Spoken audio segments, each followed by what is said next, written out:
Have you ever thought, if I could just do more, I will get better? And at whatever that is, whether that's in your fitness, in a healthier diet, at your job, if I could do more, I'm going to get better. But is that really the answer to getting better?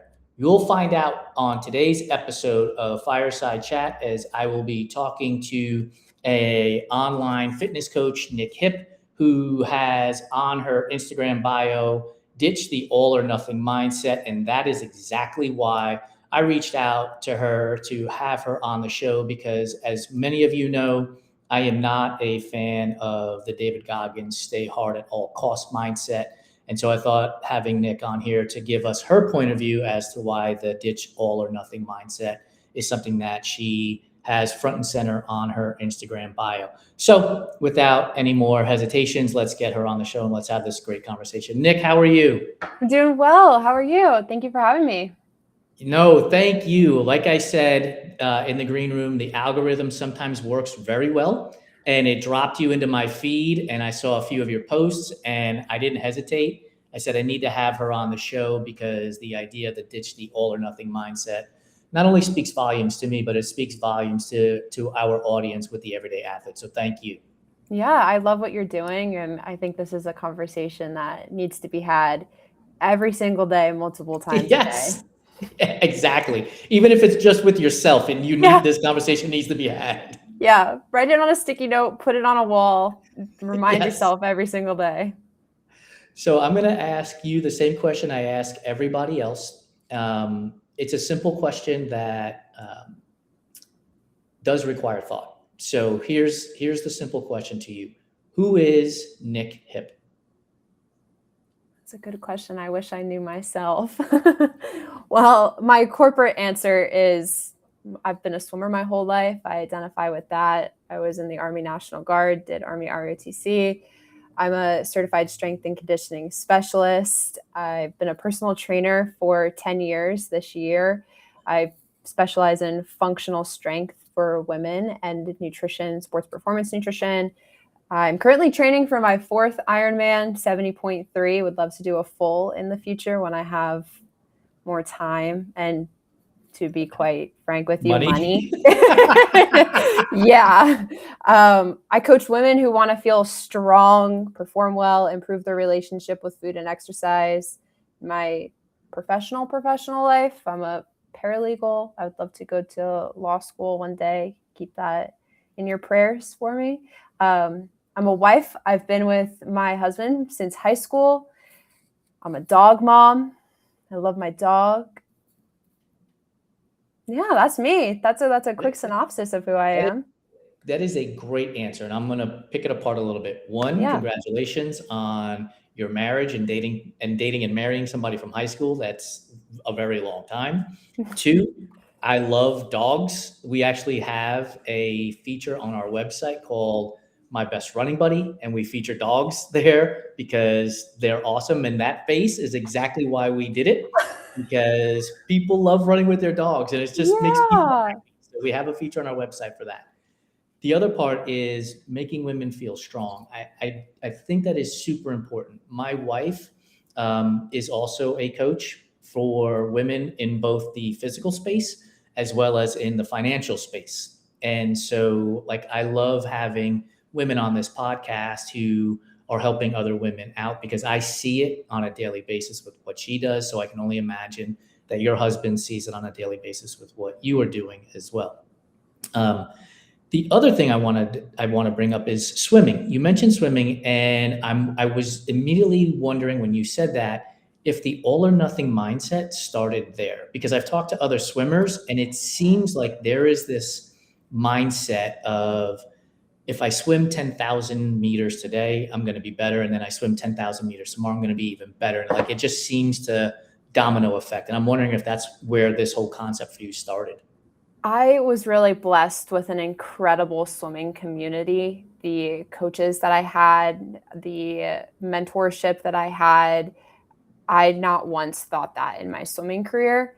My running journey, though, I think really brought light to what you're talking about. And I only started running because I wanted to do ROTC. That's the only, I mean, I'm sure you've talked to a lot of swimmers who have said you're either really good at running or you're really bad at running. There's no in Yes. I was kind of pretty good at it. So with that, I started running, and you do one more mile, you get a little bit faster.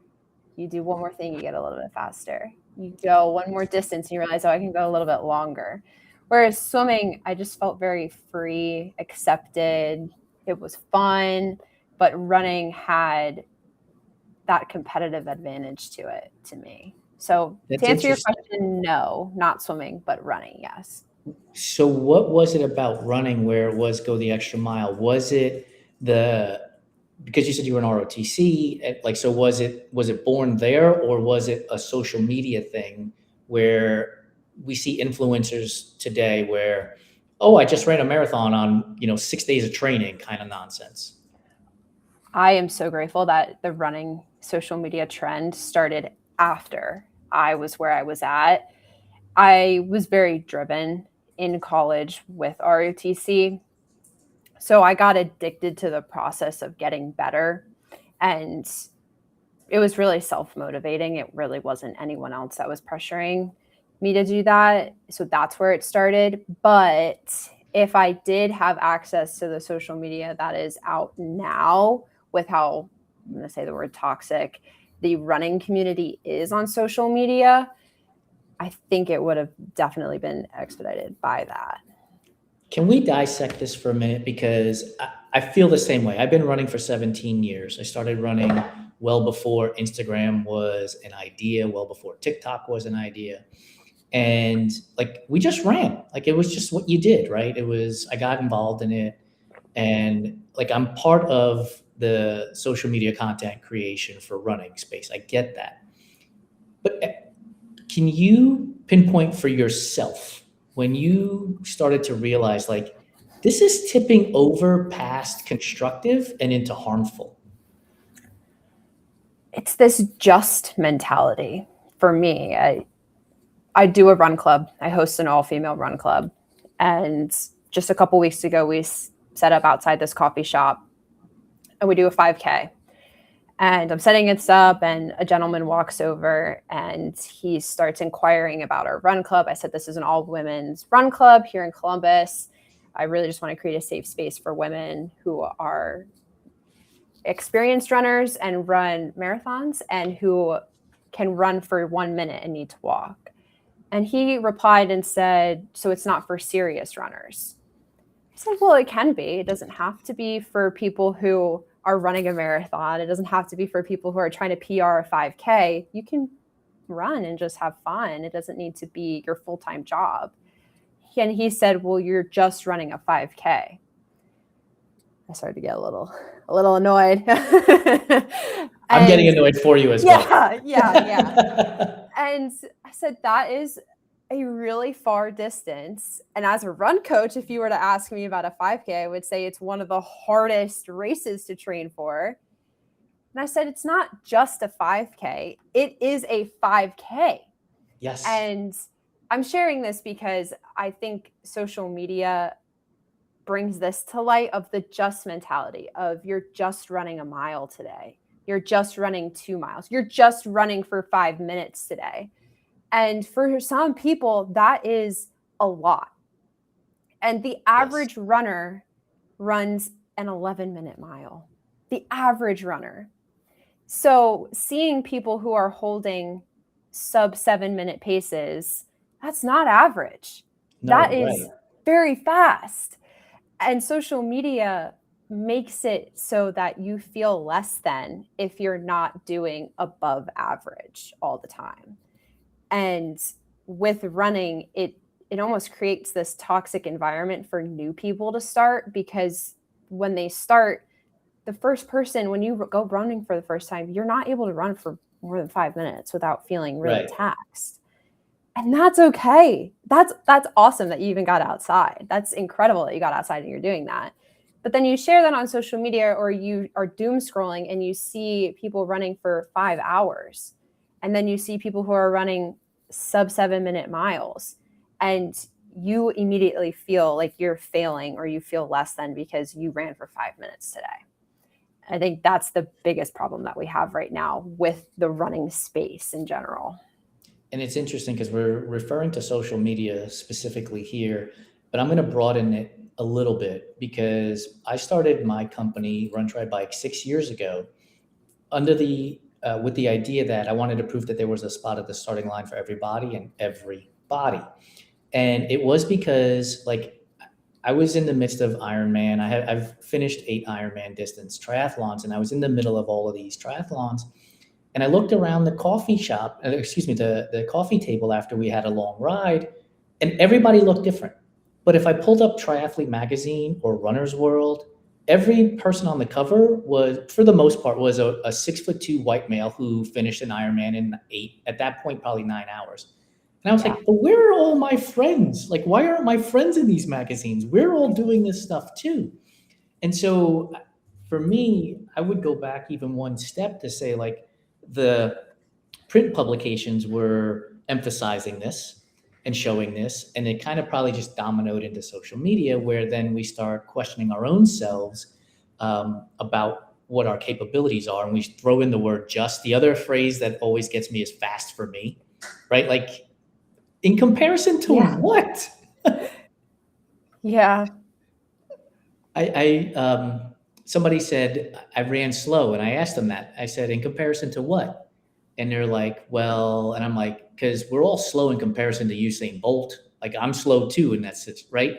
I think it's perspective, and you're a coach who's helping women. Like, how do you help them with perspective in this case when, again, we're consuming all of this stuff on a regular basis? Am I allowed to swear? Yes, by all means. I could put the E up. I say, get off your fucking phone for a second and just look around. I think of the beach when you're talking about everybody, because I think of every bikini body as, a bikini body. Yes. And you look online and you're seeing all these people, in my case, all these women that have a very particular body type. Then you go to the beach, you put your phone down. Nobody looks like that. Nobody. Right. And I'm not saying that, as Americans, we are having our own obesity epidemic. That is a problem that we're facing. And I'm not going to say that that's not a problem. But the average person does not have a ripped 6-pack and super skinny legs and super skinny arms. That's not what the average person looks like. The average person has cellulite, wrinkles, rolls. Their body moves when they sit down. It's not picture perfect all the time, looking so put together like a Barbie doll. So when my women come to me, my clients come to me and they say, I want to look a certain way, or I've had people show me Pinterest boards of what they want to look like before. I tell them to put their fucking phone down and go touch grass and go outside for a second, because that's not what the average person looks like. And you don't need to look like the average person. But this idea and this picture that we have in our head of what we have to look like, and as an athlete, how we have to look to perform a certain way, is so jaded by what magazines and social media is feeding us on a regular basis.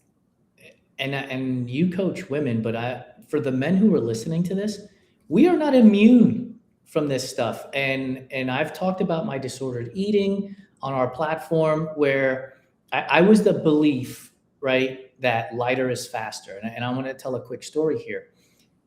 It was perpetuated by the sport of triathlon for me. You're a triathlete, and if you have a power meter, you know the measurement of watts per kilogram.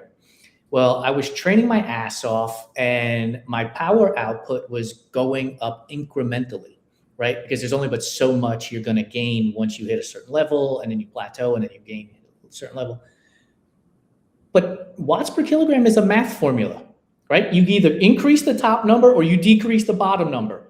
Well, it was easier to decrease the bottom number, and I did that by not eating, like literally not eating, so that my watts per kilogram could go up and I could flaunt this idea that I'm producing a better watts per kilogram, which was not the reality. And it wasn't until years later when I was talking to my wife, and she boldly said, I think you have a disordered eating problem. And I was taken aback. Like, I'm a man. What do you mean I have a disordered eating problem, right? Like, because in society, again, for men, it's like, no, that's not a problem. It's okay. But I'm here to tell you, like, after I recognized that, I was like, holy shit, that's exactly what it is. And so, like, on a regular basis, I have to look at food and remind myself, like, you can eat that donut, dude. Like, there's zero wrong with eating that donut. You can eat that slice of pizza. There's zero wrong with that. And I think that concept is perpetuated for men that no, this is not disordered. This is normal. This is what you're supposed to be doing. You're supposed to look like Adonis. And I'm like, how many of us actually do? Yeah. And I think I have a couple of clients who are also coaches and have work with women. And I think all coaches need coaches, whatever area of life it is. Agreed. And they are often the ones that have the most disordered relationship with food. And I always ask them, in the past, when you've struggled with your relationship with food, if you had a client come to you and explain exactly what you're explaining to me, what would you tell them? 9 times out of 10, they would say, you need to go see a registered dietitian. You need to go see a therapist. You need to go see both at the same time. And I would say to them, well, why aren't you doing the same thing? It's the same situation. So for your situation that you were describing, I would ask you, if a triathlon friend explained that thought pattern to you, what would you say to them? You would probably say, hey, man, we should probably talk about this. This is a little bit deeper than what is on the surface. And I want to go back to what you talked about before about lighter and faster. Yeah. Because in my experience, it worked. I lost a little bit of weight. I started working out a little bit more, and I did get faster. I got a lot faster, like a lot faster. I hit times I never thought I'd be able to hit. I was doing things I never thought I'd be able to do until my body hit a point and it was like, all my check engine lights are on. You are done. You're done. And I got rhabdo. I went into organ failure, and my body was like, good job. You did it, but here's payback now.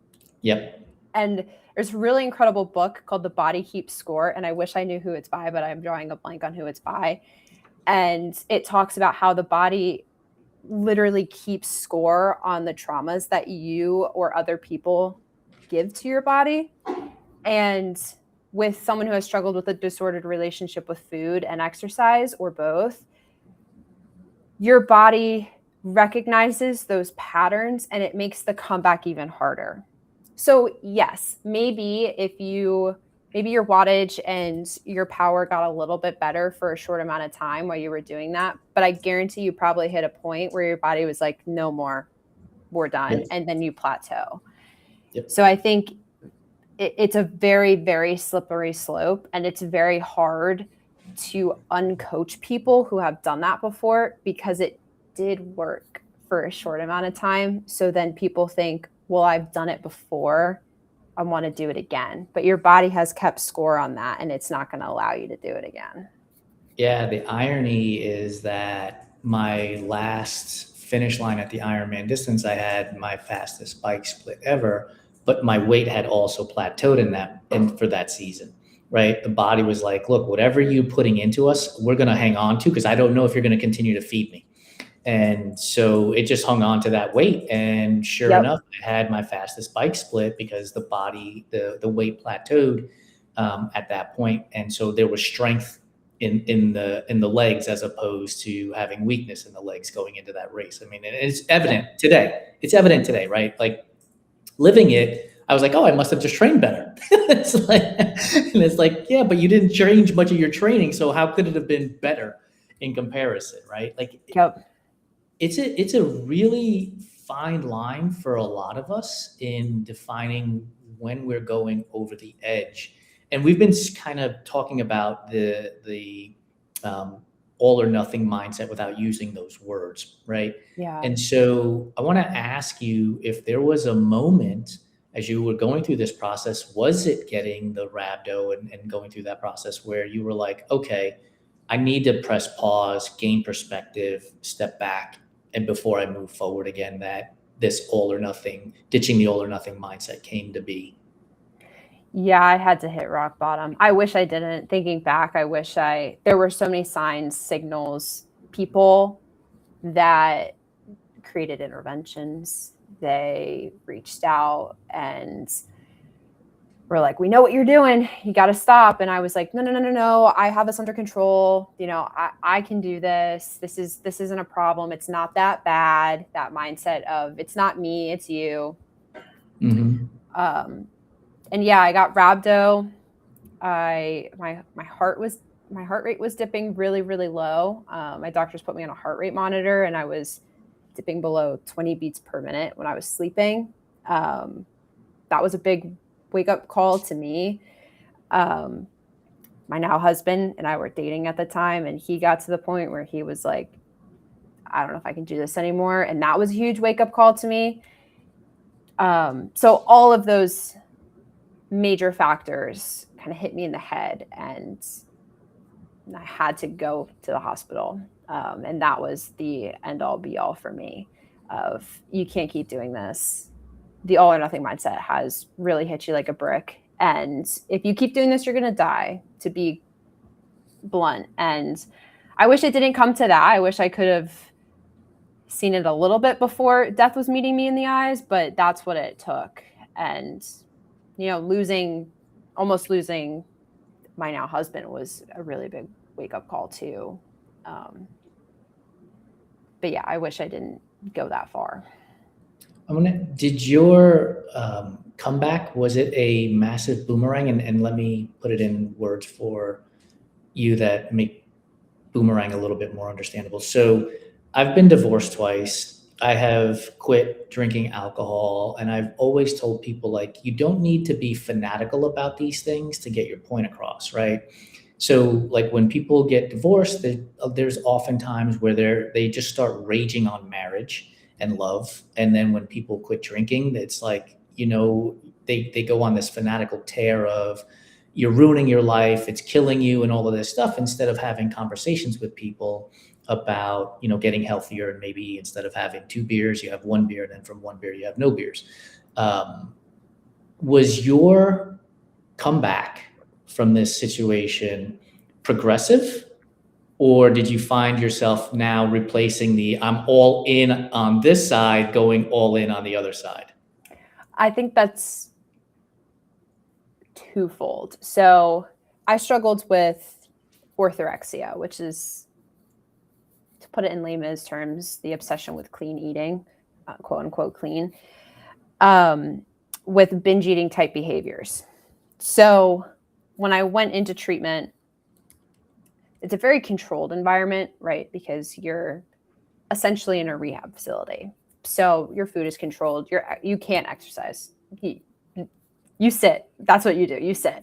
But everything is so controlled.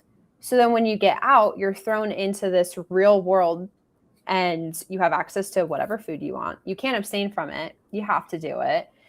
And there's no rules, essentially. No one is telling you what to do. No one is walking you from room to room with you. No one's holding your hands. And so I struggled on the flip side with a lot of those binge eating type behaviors at the end. So I did switch that all or nothing in the food respect. I also think I switched the all or nothing of I'm all in on this fit, healthy lifestyle to I'm all in on the recovery side, which is a good thing. I think that was a very positive thing that happened, because what I see and what I've seen in treatment is that everyone is kind of stuck in this quasi recovery of, yeah, I want to change my relationship with food and exercise, but I don't want to gain weight. Or I want to change my relationship with food, but I'm not willing to do X, Y, and Z. So then you have some of those disordered relationship patterns still, and you're trying to do recovery at the same time, but you really have to go all in with it. Or you're kind of just going to be 1 foot in, 1 foot out all the time, and then you're never really going to be in that recovered state. So yes, to answer your question, I did replace it both all in with that mindset. One was a positive and one not so positive. Right. I appreciate your honesty with the answer, because I'm a big believer of when we know better, we do better, right? And in the moment, right, this is what you had in front of you and these were the decisions you made. And over time you gain experience, you have lived experiences through life, you have other people talking to you, and you discover, oh, maybe I need to be on this path instead of the path I'm currently on. Which is why I find it often interesting where we crap on people who may have one day been like, I'm eating this way and now I'm eating this way. Here's an example I use all the time. So I eat a predominantly vegan diet, but vegetarian oftentimes. But if a doctor came to me and said, look, if you don't eat steak today, you are going to die. And I'd be like, fine, grill it up, buddy. Like I'm okay with this, right? I need this to survive. But I know in our space on social media today that there would be the vegan influencer who would actually contemplate whether or not they should eat steak. And it's like, but you should know better now that the steak is going to keep you alive. Change it up. That's okay, Yeah. right? Like, I don't understand. And so I bring this story forward because when you onboard a client and you're talking to them, you're getting intimate with them on what they're eating, how they're training, and all of this stuff. Have you ever come across a moment where you're like, I need to have this athlete switch from X to Y? And have they been resistant to that, or have they leaned into it because I have the expert who's helping me? Yes. That's how I'll answer that. I don't work with everyone who applies, and I'm not saying that to sound like, oh, I'm better than. No, I like that approach. I am kind of picky and choosy with who I work with. One, because I do attract a lot of people who are actively struggling with their relationship with food and exercise, and I legally cannot work with them. They need a higher level of care. They need a registered dietitian, not a sports performance nutrition coach or a macronutrient coach. So I will deny people of that, and I will say, you need a higher level of care than what I'm able to provide to you. And I give them ample resources on where to go, who they can look out for, where to apply for other things, places that are covered by insurance. And there are people that apply who have done 5 or 6 different diets in their life. Obviously, what they're doing has not worked for them. And I tell them, you've done 5 or 6 diets in your life. This obviously hasn't worked for you. Here's what I would do, and here's what I would recommend. Sometimes people will say, yeah, let's do it. I'm ready for it. And sometimes I'm met with a little bit of apprehension, which is fine. And sometimes I'm met with, that's not an approach for me. And I say, okay, then this isn't going to work. And I'm not saying that it's my way or the highway. I'm just saying, if you're not willing to try and you're not willing to experience something new, you might just be in your own ways and you might just be stuck there for a little bit. And it goes along with what you're saying about the steak situation. You have someone who is very set in their routine, very set in their ways, but then why are they applying for coaching for a change? You're here for a reason. The irony is amazing. Yeah. I don't know if you recognize this or you've heard this before, but do you realize what a breath of fresh air you are when it comes to a response like that, right? Like you say, I'm not qualified to do X. You need to talk to person Y. Or, and I believe this wholeheartedly, like not all money is good money, right? There are certain clients that you just should not be working with, whether that's us from a brand perspective or you from a personal perspective. Where did that mindset come from when in today's world, like people who are not experts at anything are like, I'm an expert in this field now? Registered dietitians and therapists saved my life, and I will never take that for granted. And so when I see someone that can benefit from having those people in their lives, that is the first thing that I push them to. and I'm not saying that every experience that you have with those types of people are going to be good experiences. I like to tell people that therapy is like speed dating. You got to get through a couple to find one that's going to work for you. Same thing with a registered dietitian, but you have to meet both of them with acknowledgement that you're not going to like everything that they're going to say, because you shouldn't like everything that they're going to say. If you like everything that your therapist is saying to you, you need to find a new one because it's not working. Same thing with save money and talk to yourself. Yeah. Call your mom or call your dad. You don't need a therapist. But I will say, this is not my full-time job. This is my passion project. So this is not my sole source of income. I might have a different perspective if this is what I'm basing my income off of, because I think that's where a lot of these self-proclaimed people come from, of they need this money to survive. I'm not doing this for the money at all. I'm doing this because I love it and I want women to feel strong and powerful and have the relationship with their body and their food and their exercise as they should. But again, if it were my sole source of income, it might be a different conversation. Just blatantly saying that. And I'm not saying that I'm totally money driven, but I think as humans, if our lives and our livelihood is dependent on it, we might want to try to make things work. So we might see the gray in certain situations. I'm thinking of someone who is struggling with their relationship with food. Could they use a higher level of care? Yeah. Could they benefit from coaching? Yeah. If I were solely driven on income, I might go that gray route and say, let me see if I can help them. Yeah. Whereas here, go get a higher level of care. I don't need that. And like you're saying, not all money is good money. That wouldn't be good money in my eyes. And I also have a very small roster of people. So I want women who are committed and driven, and we're in this relationship together. We're driving the car together. It's not just me pouring into that person and not receiving anything back. It's just a two-way street. So 100%. It does go with my company with brands, right? If brands aren't rowing the boat in the same direction as me, it's going to be an awful relationship, right? Yeah. Like, if I'm doing 99% of the work and you're doing 1% of the work, it's not going to work. Mm-hmm. And I don't mean like they need to do certain things for me. If they're not doing things for themselves where I'm adding to it, it's not going to work, right? And I would imagine that's what it's like for you with some of the athletes you're coaching, right? Like they have to still go out and do the stuff that you're prescribing for them. And if they're not doing it, it's not going to work. And then it becomes more headache than it is worth it in the long run at that point.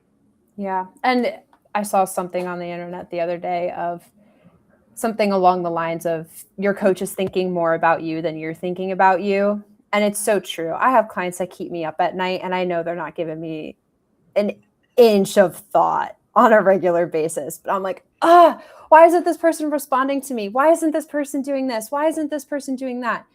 And I've learned after coaching so many people that that's not worth my time and energy. The other person who is asking me 15 questions, giving me all these responses, being super detailed oriented, that should be the person keeping me up, because I should be thinking, wow, how much more can I help this person? Can I give them any more information? And they're helping me because they're giving me new pieces of information that I need to research, I need to look into. They're asking questions I haven't been asked before. And that's intriguing and it's fun. And it's helping me help more clients then on the flip. Yeah, I think because you said it a little bit earlier about taking in clients, and I thought like I could probably help this person is how you phrased it. And I thought to myself, we do have, some of us, not all of us, have this I can help this person mindset. And so we dive into it and we're like, oh, I can help out a little bit. And so in the example you gave, right, you have a person who's basically asking you for help, messaging you, calling you, whatever it is. And then the person who's not draws our attention. We're like, I can help this person. Why aren't they calling me? Why aren't they talking to me? I can really help this person. Meanwhile, you have somebody who's raising their hand. They're like, hey, Nic, help me. Yeah. Yeah, and I didn't know that was a universal experience, but I'm growing to learn that that is very universal. It's crazy. And Yeah. it's so funny because we talk to people all the time, and like there are clients or potential clients, let me say, that I'm like, why haven't they responded? Why haven't they responded? Meanwhile, I have a client in hand who was like, hey, let's try this out. And I'm like, I'll Yeah. get to it. Yeah. No, exactly.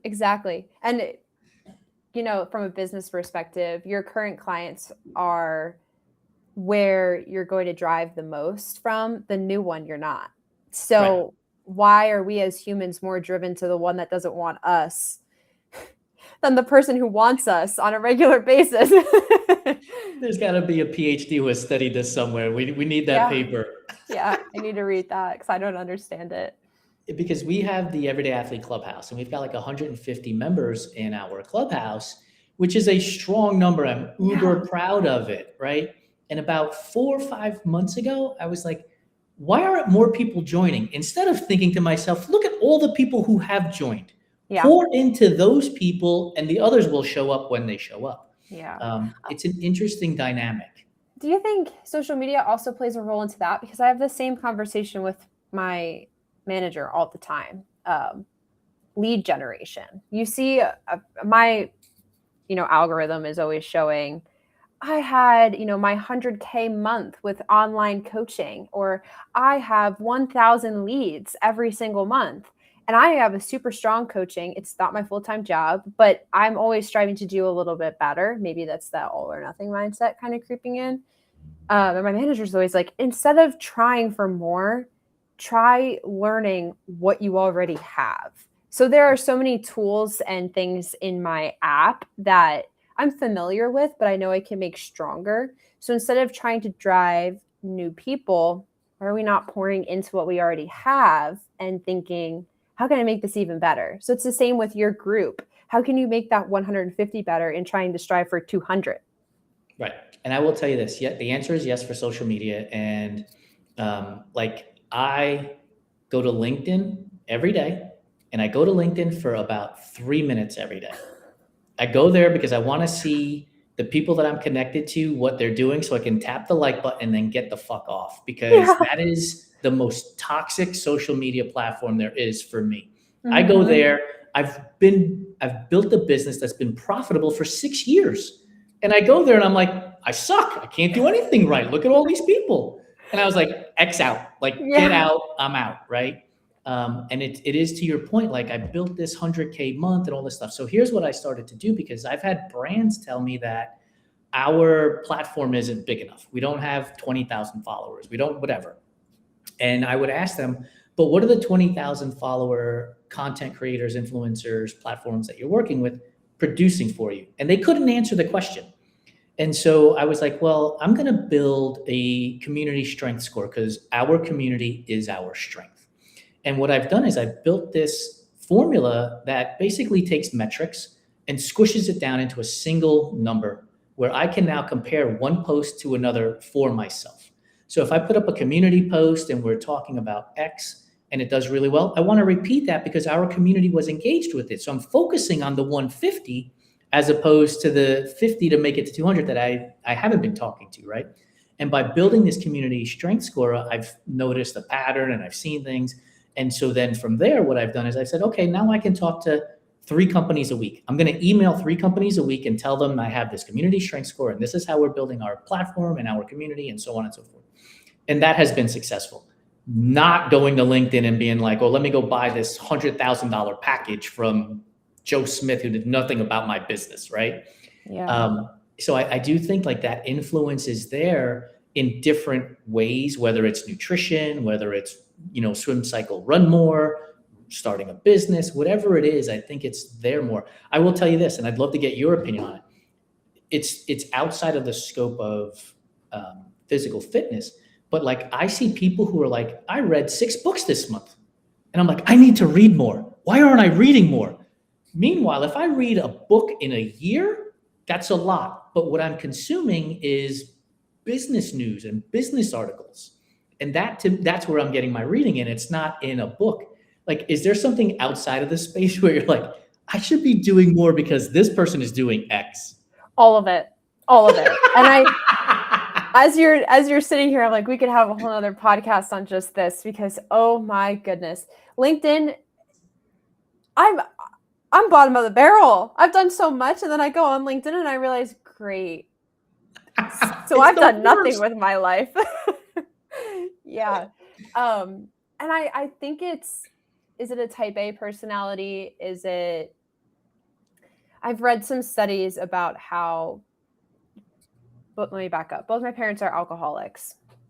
When I was in treatment, I learned a little bit about how nutrition and having a disordered relationship with food is similar to that of having an eating disorder, from the all or nothing mindset and using it as a coping mechanism, relying on it for getting that dopamine hit, the addiction qualities of it. And a lot of the people that I have also talked with that have had eating disorders were very similar, eerily similar.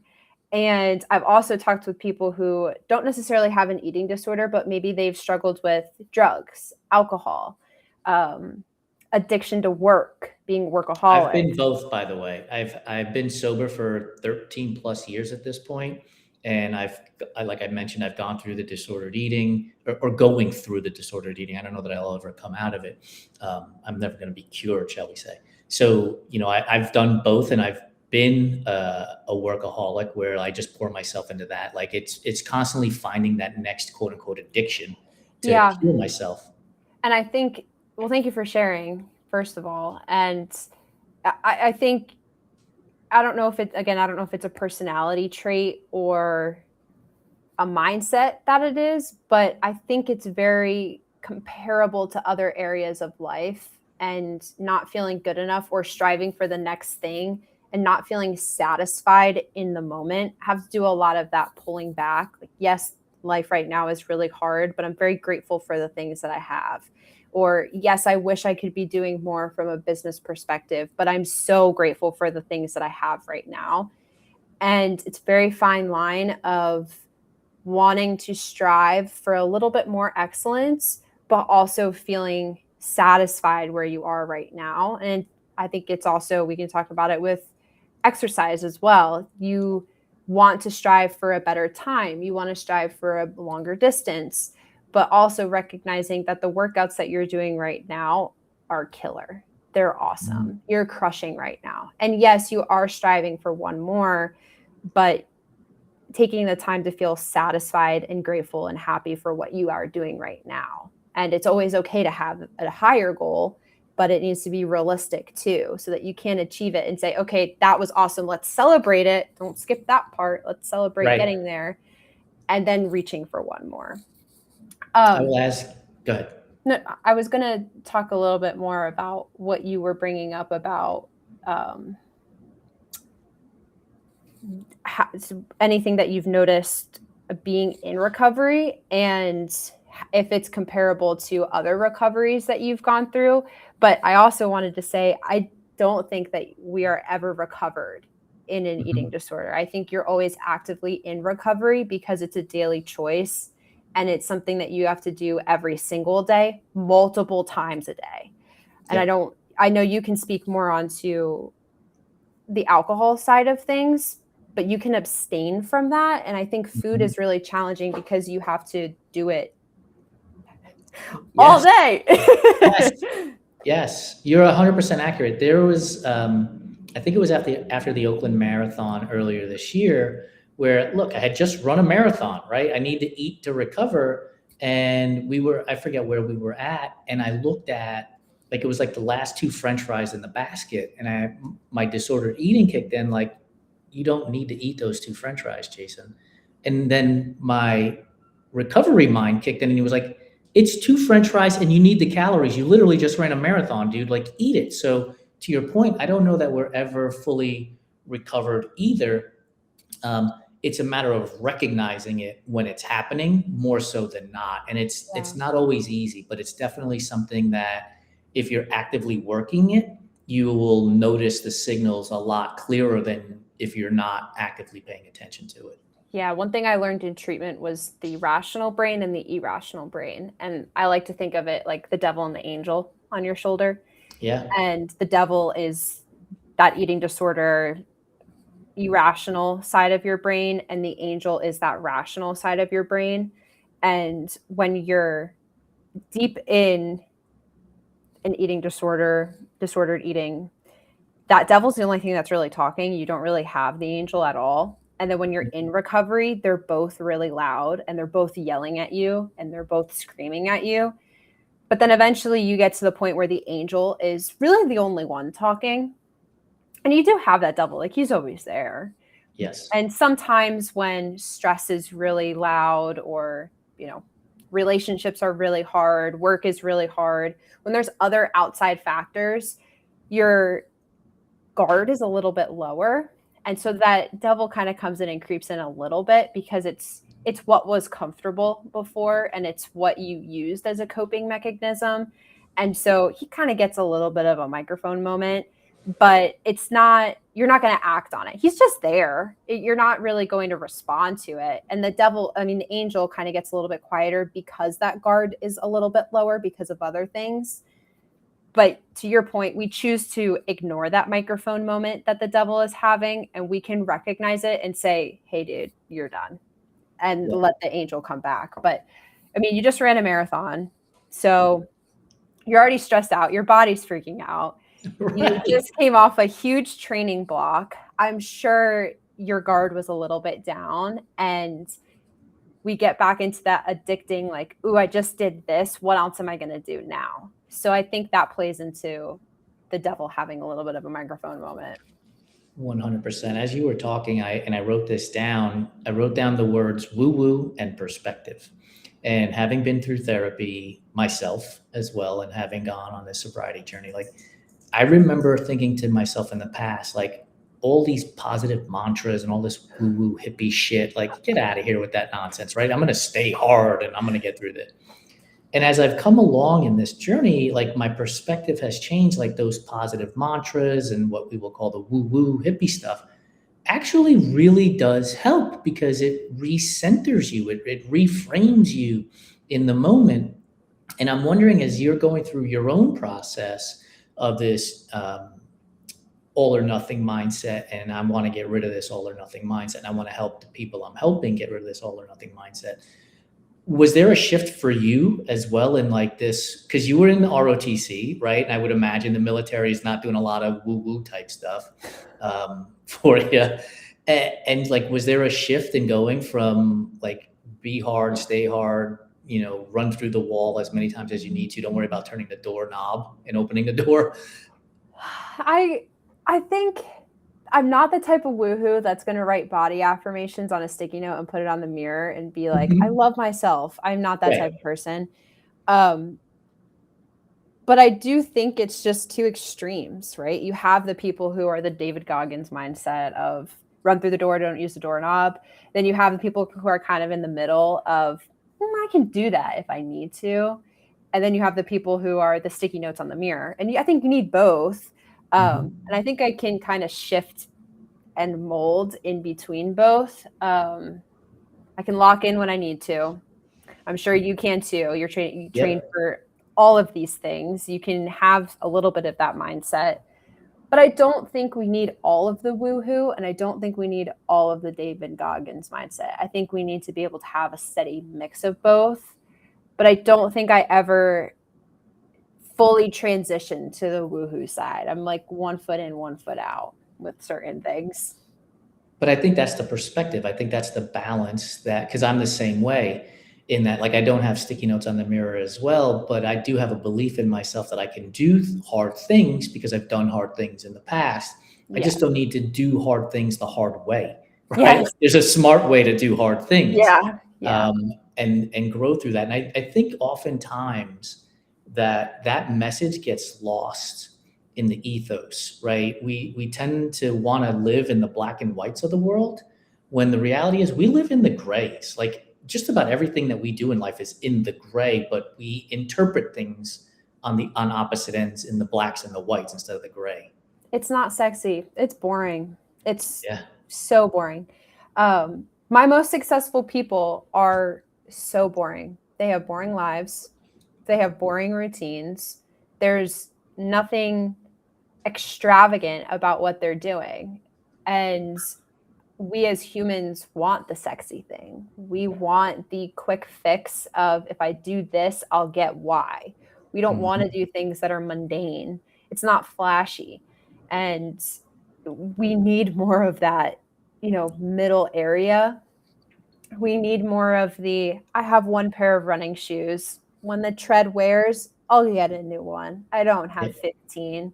We need more of the people who eat chicken and rice and broccoli with a sauce on top of it for lunch 5 days a week. We don't need the people who are making all these crazy meal preps every single week, spending 5 hours on a Sunday doing it.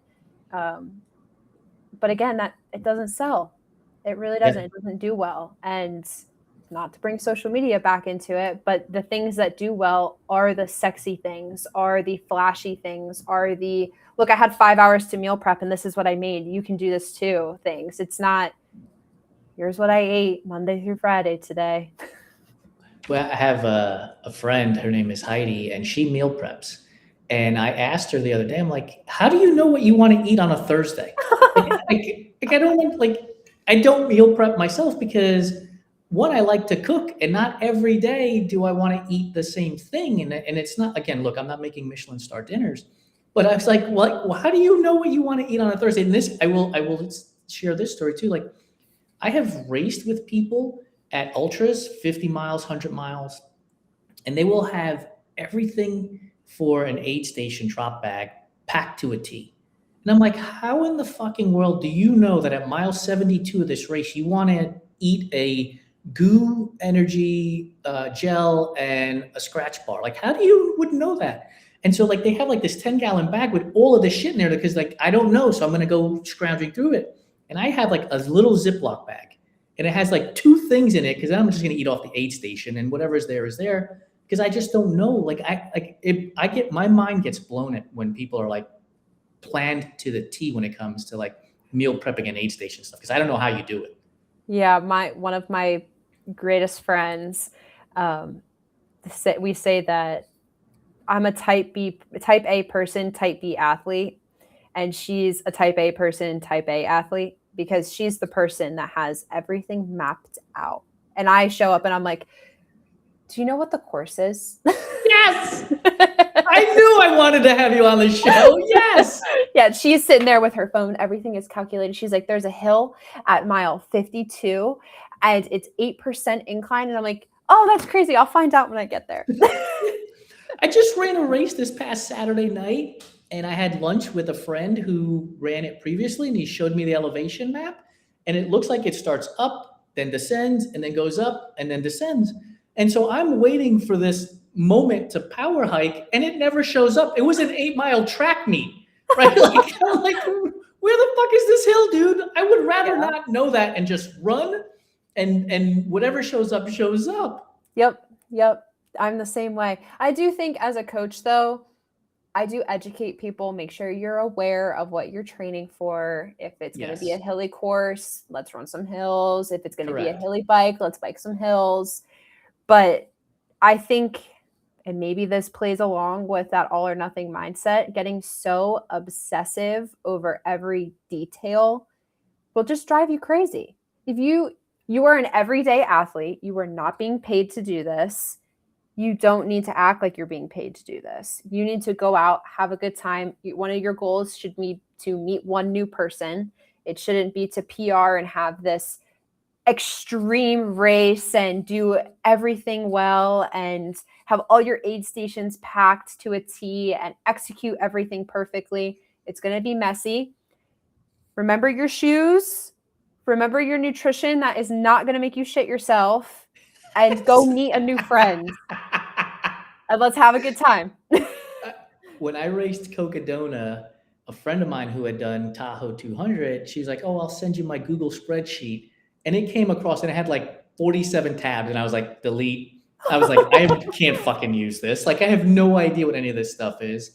My wife read the the pre-race packet, athlete guide thing. And she's like, "Are you reading this?" I'm like, "No, they have a video up." So I watched the video on like 2X. Here I am going to go run 250 miles in the Arizona desert. And I watched it on 2X. And the only thing I got out of it, which was from my wife, was they have vegan hot dogs at the top of one of the aid stations. So when you get there, make sure you ask for the vegan hot dogs.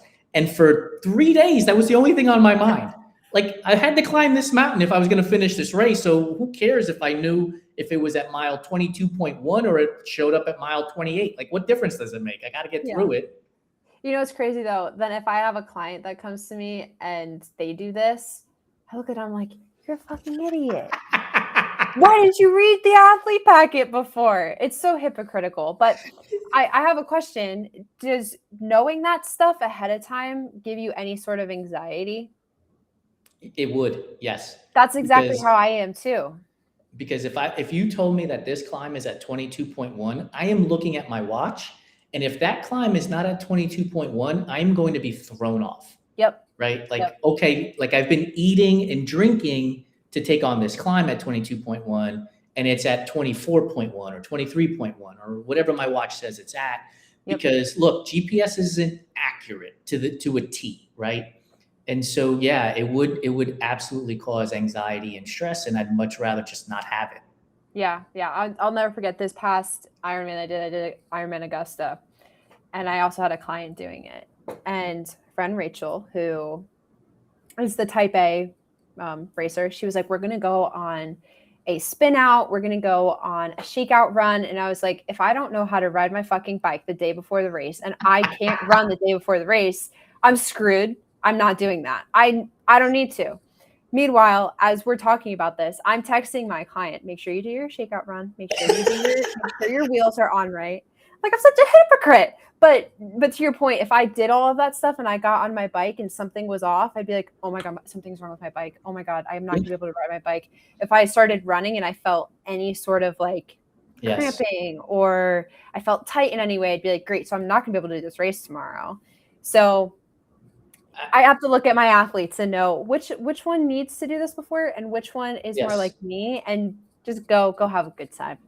I think there's something to be said also about trusting the training, right? Like, if you've done the training and you believe that you've done the training to a level that is satisfactory to get you to the finish line of that race, a lot of this other stuff becomes secondary. But if you've had a bad training cycle because of life, because you've skipped this, you skipped that, whatever it is, then I think you start to ask all of those questions, and you need to know, okay, this hill is at mile 22 and this descent is at mile 38 where it's a left-hand turn. You got to be prepared. Like, I think that starts to come into play when the training cycle hasn't been as optimized for you as you would like, honestly. Yeah. And going in with expectations of, you bought this race and you planned for this race a year ago when life was very different. And now 16 weeks out, you're starting to train for this event and life is not where you thought it was going to be. Be realistic with yourself. Is this a just finish and have a good time? Is this a, I'm going to have one goal of an A goal? I'm going to have one goal as like I'd be cool with this. And just being, again, realistic with yourself of what is your expectation for this race, and is that expectation satisfactory to how your training has been as well? Yeah, like I say this all the time too. Like, my race mantra is for me, and my race mantra is all gas, no brakes. Like, I'm going in and I'm gonna run out of fuel, hopefully one step over the finish line, but sometimes I run out of fuel 75% through the event. Like, it happens. Yeah. But I know, but for me, I've accepted that. I've accepted that this is what can happen. And so I'm going to slam on the gas from the get-go and just let the chips fall where they may. And again, like I said, sometimes it's successful and other times I blow up. We were trying to race a 1:30 marathon. This was ages ago. And first 2 or 3 miles, I was like, holy shit, we're going to fucking do this. I got to mile 9. Every seat on the bus was out the window. All the tires were off. There was no steering wheel. Like, it was a shit show from mile 9 to mile 13. But for me, it was successful because I gave it my all. And I found out that I could go this long, 9 miles at this level. okay, that's my new baseline. And now we grow from there, kind of thing. Yeah, I'm pretty confident in saying that at least within the next decade, none of my races will ever be for time, ever. And my only goals during a race are not to shit myself, meet one new person, and have a good time, because I've done the having goals. I've done the let me die during training and say no to events and really just dedicate my life and my time to this one event. And it wasn't worth it at all. And now when people ask what my best times are, I say my best times are the ones that I'm running the race with the person next to me. They are meeting a new person from another country during a race. It's training. It's getting to see my friends that we've, virtually trained with together. And now we're meeting up at a race together. And I had one person pressure me recently of like, no, but what are your times? I said, those are my times. I say, when I run for fun, it changes. My times change depending on who I'm running with. If I'm running with my husband, my times are fast, but I'm not talking and I might start crying. If I'm running with my dog, it's like an 11:30. We're having fun. She's got boots on. We're chilling together. We're stopping. We're taking pictures. If I'm running with other friends, depending on who they are, I might also be crying. Or we might be walking. Really depends on the day. And those are the best times. It's not how hard can I push myself and feel like death for the rest of the day. And I think all of those different pieces and parts of Nic are what makes Nic an athlete, because there are times where you have to go hard. There are times where you have to go easy. There are times where you have to lay on the couch, right? All of that goes into becoming a better athlete in general. And I think we lose the narrative sometimes when it's like, I'm going to become a better runner, or I'm going to become a better this, or I'm going to become a better that, instead of becoming a better athlete, because to your point earlier, we're not getting paid for this stuff. So becoming a better athlete should add years to your life in the long run. And you'll be able to enjoy certain things a little bit longer because you're a better athlete and you didn't just pour everything into becoming purely a better runner, which meant you were skipping rest days, you were not eating properly, you were taking stuff in that made you shit your pants and made it no fun, like all of that stuff. And I think if we can have conversations like you and I have had today and share them with more and more people, they'll start to recognize that I should be having fun with this stuff. And it doesn't mean I can't do hard stuff. It just means I should be having fun while doing hard stuff. Yeah. Yep. And that's the missing piece for a lot of it, for a lot of people. Fitness should not take away from your life. It should add to it. And to do that, you have to make the fitness fit you and leave your ego at the door, because it changes, right? I mean, you wake up sometimes and you're feeling really awesome. You're feeling really good. You can push it really hard. You wake up other times when you have, a 60-mile bike and a 10-mile run after. You're like, actually, this week I'm going to skip that because I feel horrible. I feel like I might be getting sick. That's also an athlete, because an athlete knows when to rest. They know when to recover. They know when to fuel themselves. It is not, let me see how hard I can push myself to the ground. 100%. I want to end the show on the serious side there, Nic. So thank you very much for entertaining me with your insights. I think they have really helped all of our audience members and our everyday athletes. But I love ending our fireside chat with food conversation. And you are the perfect person for this. So are you ready for my series? I call them rapid fire food questions, but seriously, take your time in answering them. This doesn't have to be a one answer. I'm excited. Sweet. First question, pineapple on pizza, yay or nay? Yes. Oh, really? We were having such a good show. Oh, I love sweet and salty together. Put bacon on it then. I don't know what to tell you. That's not sweet. Bacon jam? Maybe? Okay, that's fine. So I always ask the follow-up question. Does the pineapple on pizza have to be accompanied by pepperoni or jalapeno or Canadian bacon, or can you literally just put pineapple on pizza? I'm going to take my offer back. I'm going to take my answer back for a second, because I'm from Jersey. And you are? Oh my goodness. And that would be a sin if I said pineapple on pizza. But I have discovered that I am celiac, so I can't eat Jersey pizza anymore. RIP. So now if it's gluten-free pizza, I'm putting pineapple on that pizza. Anything to make it a little bit better. Are you a fan of Oreos? Yeah. What's the go-to? Are you a double stuff? Are you a loaded? Are you the OG? Are you a thin? I'm an OG. Are you a dunker? Are you a twister? Are you throw it all in like an aspirin? I take the cookie apart. So you spin? Yeah. And then do you scrape, or do you eat the cookie with your scrape? Yeah. It's a point of contention in our house. Oh no. Yeah, my husband he's like a trash pit. So trail mix, oh my God, drives me crazy. He sticks his hand in trail mix and just eats it like that. I need to eat the almonds first, and then the pistachios, and then the cashews. And he's the dunker and throw it back in one bite. And I'm sitting there, I'm twisting, I'm scraping. And he's eaten 5 Oreos in the time it's taken me to eat 1. Yes. So that's why I giggled when you said that. I'm not a dunker. I just pop it in like aspirin and chew it. I'm also like your husband. Like, I'm getting the trail mix, all the flavors all at once. I'm not separating. Psycho.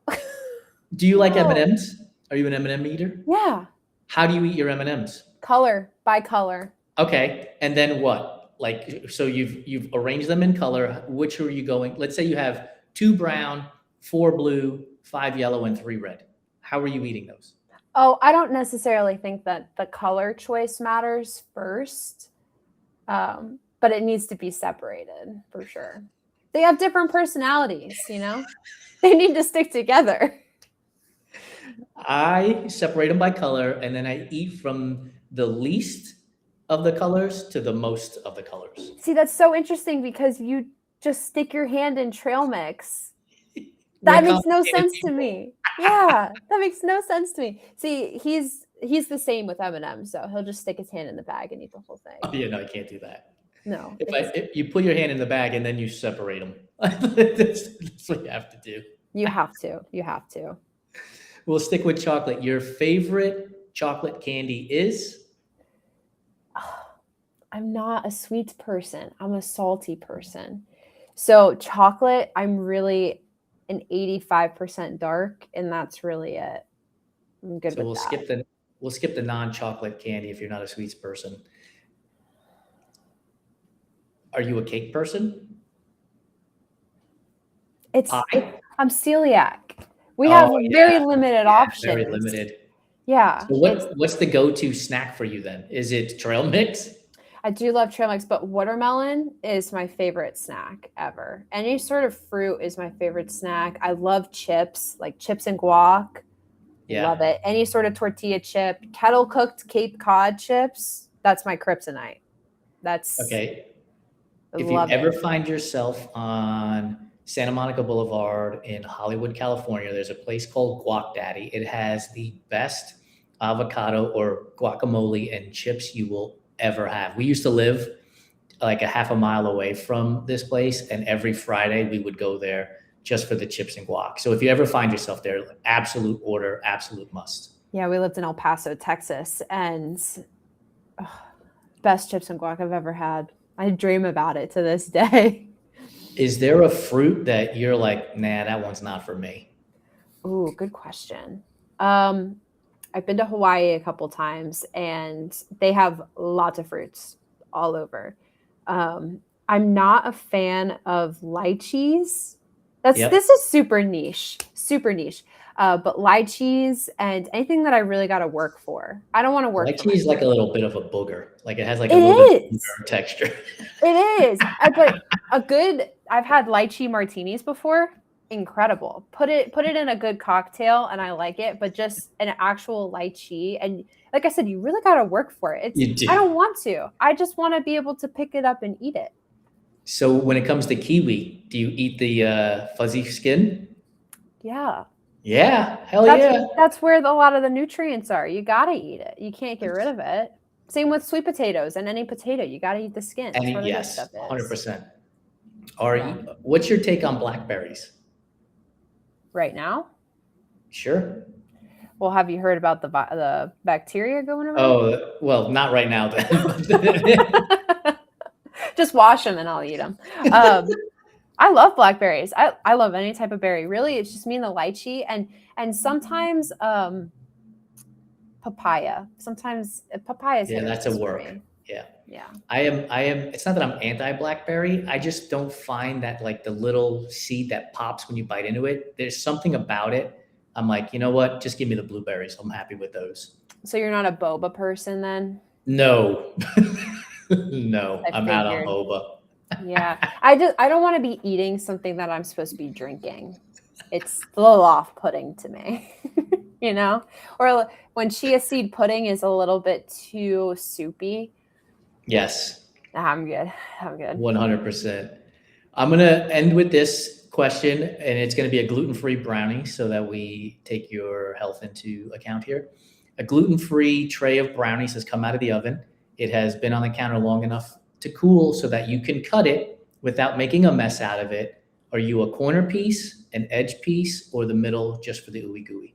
I feel like I am on a test right now with some of these questions. I feel like I'm going to answer the wrong way. I'm a corner piece. I like when it's a little bit crispy, but you still get the gooey piece. Yes. Yeah. I normally follow up with, are you the same way when it comes to lasagna? But I guess there are gluten-free pastas. Like I said, I'm from Jersey, so I've got some family that lasagna is very important to them. Yes. I'm a corner piece kind of gal for that too. Yeah, you gotta have the burnt edge on that thing. Yeah. 100%. And sometimes the middle, it's a little too hot, you know? And yes. And then it cools off, and then the cheese is like tacky. Congealed. Yeah, I don't want that. I'm a New Yorker, by the way, so I get all of these references. I'm in. Yeah. See, you know exactly what I'm talking about. 100%. Nic, thank you so much for joining us. I appreciate your time and your perspective on all the things that are happening in the world of swim, cycle, run, and social media and nutrition. I really appreciate your time. Thank you so much. Thank you. I really enjoyed. As a good podcast host, I should be asking you, where can people find you if they want to connect with you and find how to break this all or nothing mindset as well? Well, thank you I feel like I could talk to you forever. And thank you so much for bringing the awareness up and really talking about the mundane in the middle and being an everyday athlete. I very much appreciate it. And I love what you guys are doing too. And I have to show you a picture of my dog with her boots on when she runs as well. But I'm only really on Instagram at Nic Hipp Fit, NICHIPPFIT. That's where you can find me. But thank you. We will put that in the show notes as well. Thank you. Appreciate your time. Thanks, Nic. Thank you. For those of you that stuck around wow, this was an hour and almost 15-minute show. I appreciate it. Thank you so much.